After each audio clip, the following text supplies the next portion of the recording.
Elisa Lekavski, Florian Philippot, un troisième reconfinement, vous y êtes prêts? Non. Non, je pense qu'il faut arrêter vraiment. Je pense que les commerçants, les restaurateurs, il ne faudra pas qu'ils acceptent ça. Il y a un mot d'ordre d'ailleurs des restaurateurs pour rouvrir comme ils l'ont fait en Italie le 1er février. Il faut qu'ils aient du soutien populaire. Parce que là, il ne faut plus parler du confinement, d'ailleurs c'est de l'assignation à résidence, c'est de la maltraitance d'État. On connaît toutes les conséquences économiques, sociales, psychologiques. 20%, j'ai eu le sondage IFOP hier, 20% de la population française qui a des idées suicidaires. Les étudiants dans une situation dramatique, la catastrophe, même sanitaire, hein, les maladies qui sont mal diagnostiquées, les retards, etc. Et puis évidemment la pauvreté et les conséquences sociales. Je veux dire, il faut arrêter. Et ça ne fonctionne pas. Ça ne fonctionne pas. Il y a eu l'étude sortie ce matin sur la différence entre Californie et Floride. Californie a fait un confinement strict. Floride n'en a pas fait du tout. Philippot, lorsqu'on regarde les courbes, Florent Philippot, si on est honnête, si on regarde les courbes du premier confinement, on voit très bien que lorsqu'on confine, tout chute. Mais ça baisse partout au même moment. Regardez la semaine dernière. Mortalité lycée sur 7 jours. France, plus 6,9% par million d'habitants. France, plus 6,9%. Suède, moins 23,4%. En Suède, vous allez en ce moment, il n'y a pas de masque, les restos sont ouverts, les bars aussi, il n'y a pas de confinement, il n'y en a jamais eu. Ils ont le même taux aujourd'hui, à peu près un peu moins que la France, de mortalité par habitant, et ils sont en tendance baissière, alors que nous, on est encore en tendance haussière. Vous savez très bien, Florian Philippot, que le confinement, c'est parce qu'on ne peut pas encombrer les services de réanimation qui sont sursaturés. C'est ça le principal intérêt du reconfinement. Alors à ce moment-là, arrêtons de fermer des lits à l'hôpital. D'accord? Parce que ça, moi j'ai vu l'enquête du Monde là, il y a une dizaine de jours, mais je le sais en discutant avec les soignants. Arrêtons de fermer des lits comme on continue d'enfermer. Mais est-ce que la solution, c'est d'ouvrir 30 000 lits en réa pour les remplir tous? C'est aussi ça la question. Ne croyez pas, le confinement détruit tout sauf le virus. Voilà, je résume tout, le confinement détruit tout sauf le virus. Donc ne croyez pas que c'est efficace. La Suède et d'autres pays, la Corée du Sud n'a jamais non plus confiné. Au Japon, c'est même, il faudrait se battre pour ça en France, c'est même anticonstitutionnel au Japon. Vous n'avez pas le droit de maltraiter vos commerçants, vos restaurateurs et vos citoyens comme ça. Donc il faudrait au bout d'un moment arrêter ce charlatanisme, cette pseudo-science du confinement et des couvre-feux. Au Japon, ils n'ont pas toutes les libertés que nous avons, nous, ici en France. Ils sont beaucoup plus suivis et épiés au quotidien sur leurs pratiques ou pas face au coronavirus que nous le sommes. Bon, je ne sais pas. Écoutez, au Japon, ils ont aujourd'hui bien plus de liberté que nous. Ça, c'est évident. Ils n'ont pas leur couvre-feu à 18h, etc. Et après, on me dit, mais dans les transports en commun, ils respectent la distanciation. Vous avez jamais vu des images? Ceux qui disent ça n'ont jamais vu d'image du métro japonais où on pousse les gens qui sont les uns contre les autres. C'est n'importe quoi. Docteur. C'est juste qu'ils ont traité les gens aussi. Moi, je partage une bonne partie de ce que dit M. Philippot. En ce qui concerne le confinement, il y a eu quand même en octobre ou en novembre une étude sur les eaux usées de Marseille qui montrait que quand même les chiffres avaient baissé avant le couvre-feu et avant le confinement. Du point de vue strictement coronavirus, moi je ne suis pas du tout persuadé de l'efficacité du confinement. D'ailleurs, de fait, ça fait quand même 3, 4 mois, 5 mois maintenant qu'on est entre le couvre-feu, les confinements, etc. Les chiffres en réa n'ont pas spécialement augmenté. Il ne faut pas 30 000 lits de réa. Il faut un nombre raisonnable de lits de réa. Il faut soigner mais l'objectif, ce n'est pas de les remplir, docteur.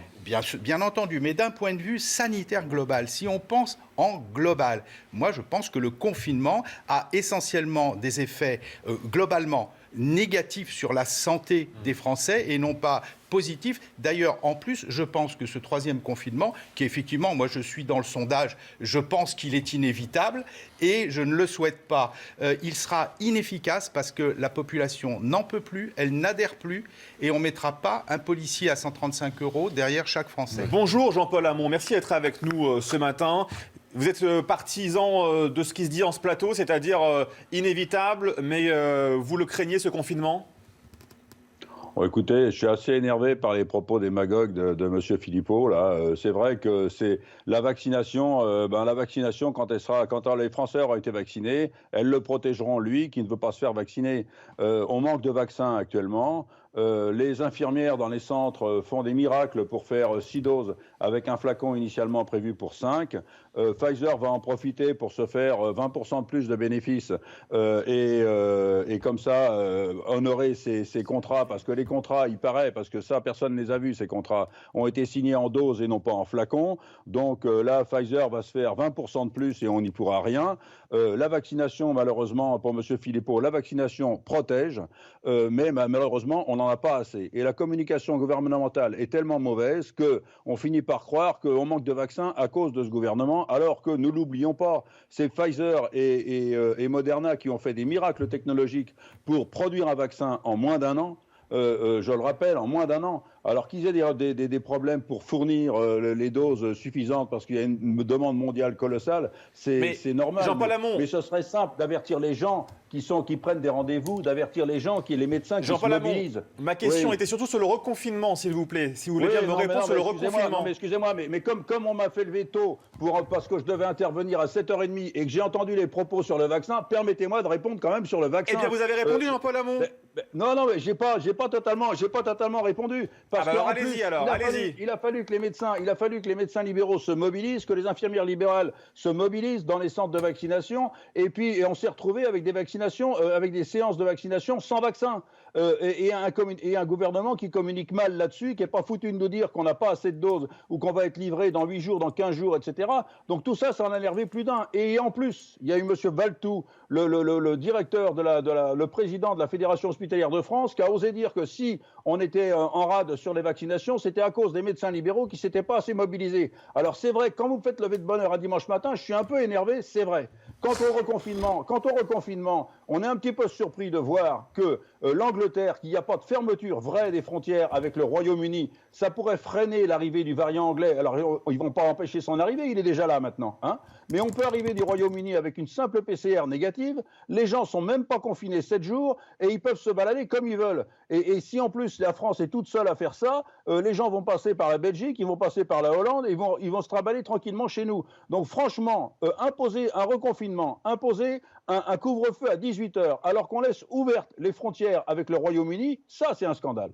Florent Philippot vous répond. Et dans quelques instants, bien sûr, également Arnaud Benedetti. Mais M. Hamon m'a mal écouté sur les vaccins. Moi, je suis pour la liberté vaccinale. Donc, si vous voulez vous faire vacciner, vous faites vacciner. Mais si vous êtes clairement pour l'obligation vaccinale, voire derrière le passeport sanitaire, dites-le. Ce sera plus clair. Mais moi, je ne suis totalement contre cela. Je suis pour la liberté. Point barre. Ceux qui veulent se faire vacciner, ils se font vacciner. J'aimerais, M. Hamon, comme médecin, qu'on vous entende parler un peu de temps en temps de prévention et de traitement. À chaque fois que je vous ai vu sur un plateau, vous ne parlez jamais de prévention et de traitement. Or, vous savez qu'il y a des choses qui fonctionnent, il y a vos collègues qui ont fait des études, qui ont publié des choses, et vous n'en parlez jamais. Ne nous enfermez pas dans le couple infernal, confinement, passeport sanitaire, qui est celui du gouvernement et de tous ces gens-là. Et essayez d'aller chercher des pistes qui fonctionnent et de rassurer les gens, pas de leur faire peur en permanence. Arnaud Benedetti sur le reconfinement.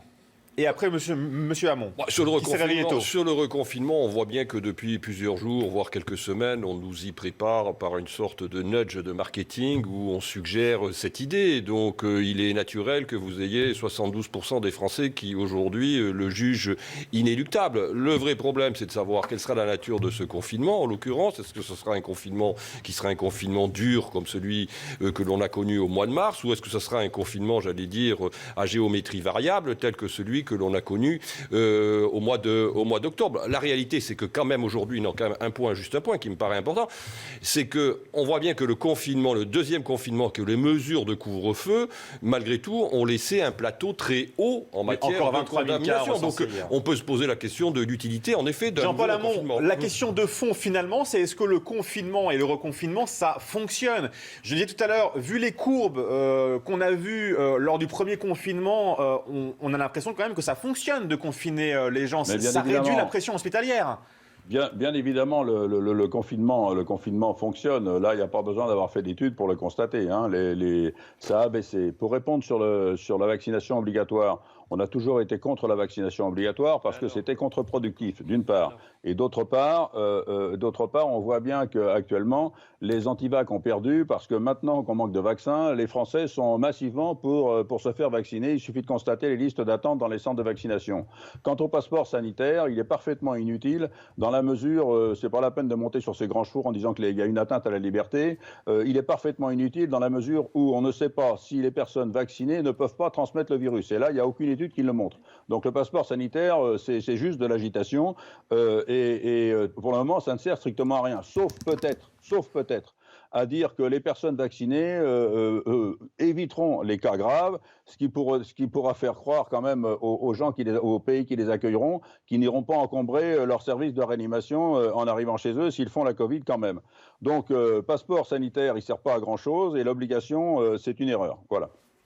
Sur un point de vue très, très politique, Damien Fleureau, parce que c'est aussi important d'en parler ce matin, c'est-à-dire que il joue gros, là, Emmanuel Macron et le gouvernement. C'est-à-dire que s'il reconfine, il va falloir le justifier, et même au-delà. Oui, parce que ce sera le 3e confinement, donc à voir en fonction des contraintes qui seront imposées. Donc une forte lassitude vécue par les Français, c'est bien normal, dans un contexte un peu particulier, puisque le vaccin arrive, c'est lent, mais il arrive, et donc du coup la contrainte, elle est de moins en moins tolérée, parce qu'on se dit, voilà, pourquoi est-ce que je ne suis pas vacciné maintenant, même si j'ai 50 ans, même si j'ai 60 ans, ou même 40 ou 30 ans, et qu'on m'impose encore une mesure de confinement, qu'on m'impose encore de fermer mon restaurant, alors que l'État ne fait pas tout ce qu'il pourrait faire pour me permettre d'être vacciné et de reprendre le cours normal. Donc voilà, une communication que l'on voit s'organiser au niveau du sommet de l'État pour préparer les esprits, même si à ce stade la décision n'est pas encore prise. Merci beaucoup Jean-Paul Hamon d'avoir été avec nous dans la matinale week-end de CNews. Vous vous êtes réveillé tôt pour un dimanche matin, je le sais, mais vous êtes quand même heureux d'être venu sur CNews nous en parler. Absolument. Merci beaucoup Jean-Paul Hamon d'avoir été avec nous en ce dimanche matin. Merci Damien Fleureau, Daniel Simeka, Arnaud Benedetti et Florian Philippot. Dans quelques instants, Laurent Saillé, Guillaume Bigot, le professeur Bruno Megarban et Thierry Mariani seront sur ce plateau. On marque une pause et on revient. 8h moins 10, dimanche matin, restez avec nous et tout de suite.